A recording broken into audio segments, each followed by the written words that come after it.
Tyson's window opening today. Just what kind of optimism does that, obviously give you? He's going to return the next few weeks, but for the progress that he's made and what he can do when he comes back to the team. Yeah, I mean, it's we're excited, to uh, be in a position to open his window, and really, it just allows him, the player, to just kind of work himself back into practice. Right? He's been training and rehabbing, and it's different than football movements, and it's a way for us as coaches too to monitor that and keep him, in a kind of a controlled environment. But excited, looking forward to him getting out there with the guys and see where it goes here in the next couple of weeks. And what can you say just about how he's handled the situation in general? I'm assuming it could be frustrating after it happening in the first game, what he went through last year, just how he's handled it. Yeah, no, I see Tyson every day, and he's got a smile on his face. He's a great kid. Obviously, he's handled it well. Been in a great frame of mind. He's attacked his rehab, and he's in a position now to work himself back. Stuff. D-Rock followed by Alessandra. Hey, Doug, did you guys try and get out of here a little early because of the storm and just logistics didn't work out? When we find out that we're playing in London and things like that, we put the kind of the ball in motion, so to speak, months in advance of this week. And so a lot of things were already in place as far as travel and whatnot. But obviously now with this storm coming in, it's not going to affect us much today, but it could affect just some timing tomorrow trying to get out. But it looks good. It looks promising anyway, for our window to get out of here sort of on time with not too many delays or hiccups, in the next 24 hours or so. You expecting Evan to go this week? Does it look pretty good for that or no?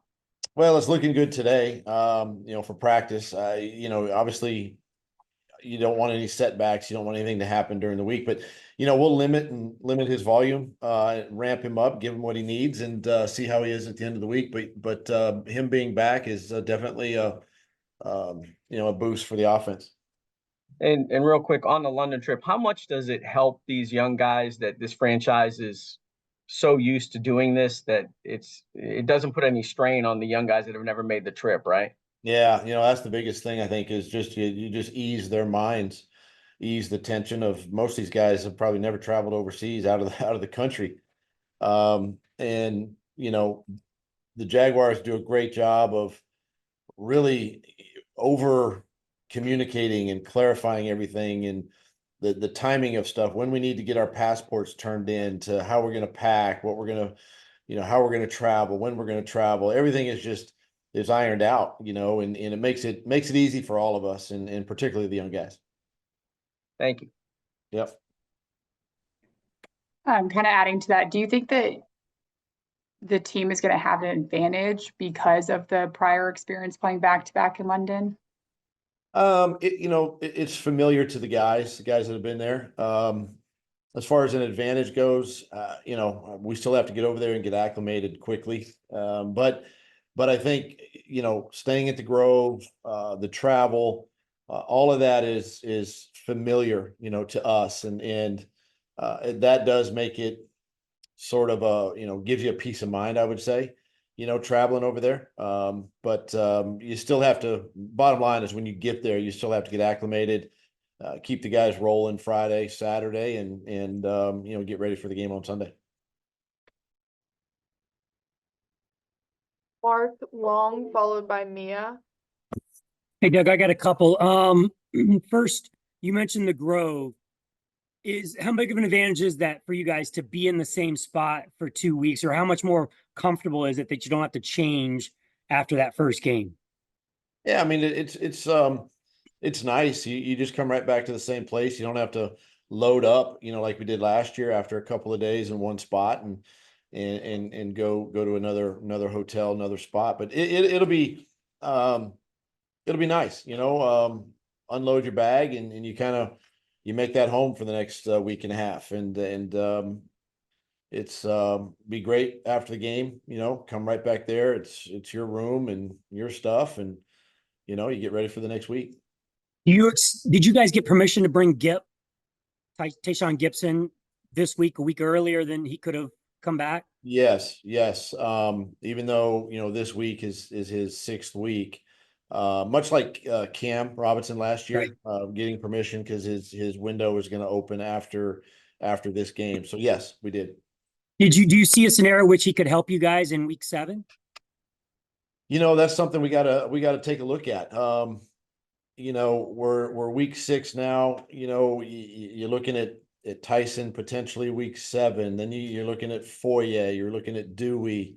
You're looking at some of these guys that are injured. Tayshaun Gibson. I mean, you're looking at these guys now, and we've got to start the conversation, obviously, and see where we're at, because you never know. I mean, week to week, injuries are going to happen, and different things are going to change periodically. But yeah, we're in the process of trying to figure some of that out now.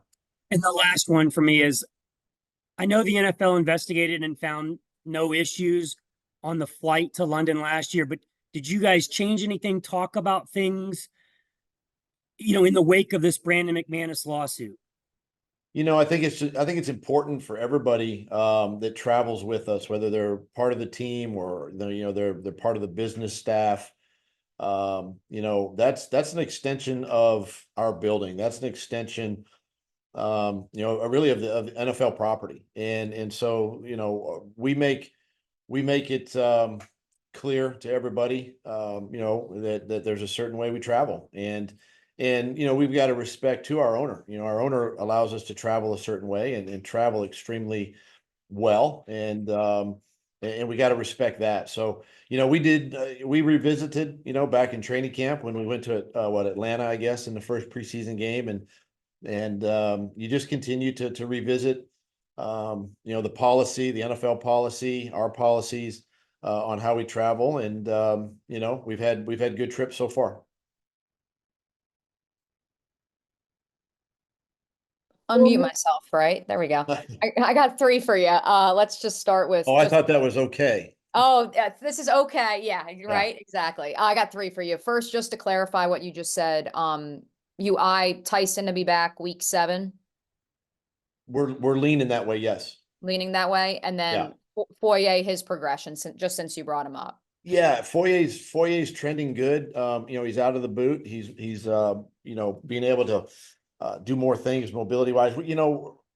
It's still a little ways away. Maybe a couple of weeks, but yeah, I think, you're looking maybe week 7, week 8, somewhere in there, for him. So we'll see, but it just depends on how the rehab goes here. I would say these next 2 weeks for sure.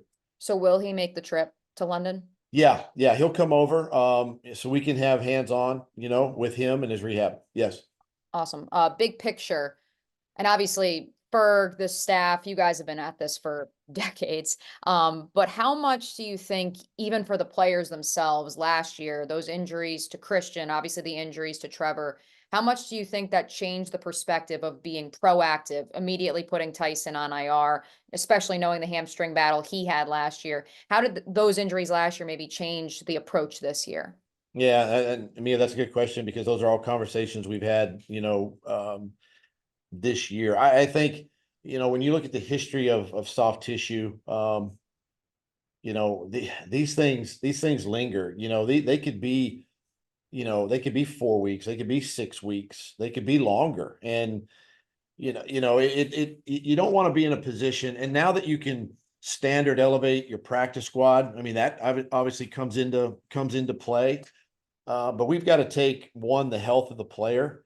And at the same time, we got to look at the roster, and we got to maximize the number of healthy bodies we can pick from, of the 53, for game day to get to 48. So we've been a little bit more proactive with this. And I think it eases the player's mind too, right? With the injury, it doesn't force him to come back too fast. If he does go on IR, then you got at least 4 weeks there that they can rehab and be 100% when they come back.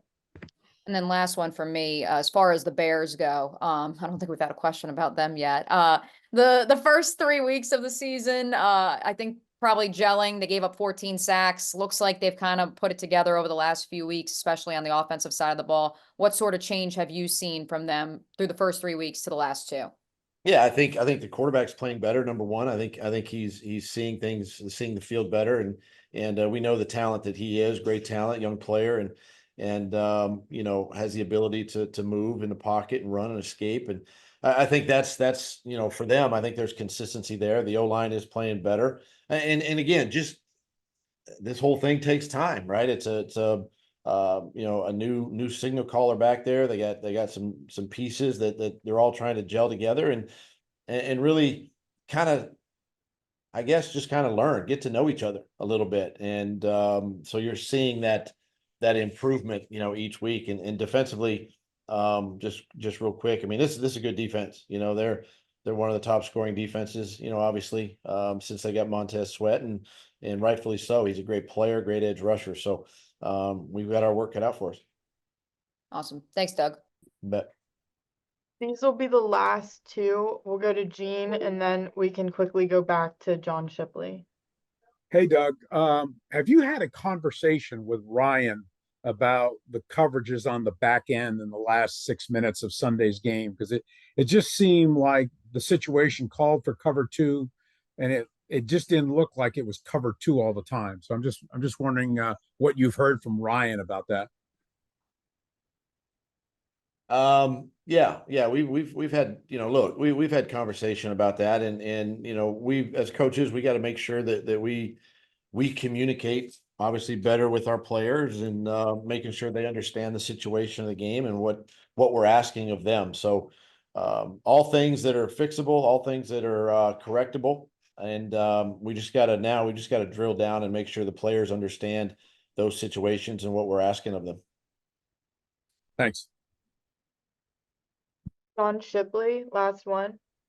You talked a little bit about this last year, just 2 weeks of being around nothing but the team and football, but just how can this kind of London trip just galvanize the team and just kind of cut out any outside noise? I think it's a lot. I think it's great. I mean, a lot in a good way. Yeah. I think it's positive that we're, you know, we're in the same hotel, we're around each other all the time. You know, obviously the meals and dinners and things like that. Guys like to, you know, I do give them time, you know, after the game Sunday and Monday to, if they want to go into the city and experience London and do it with their teammates, right? And those are all, as you mentioned, those are all galvanizing moments. Those bring you closer.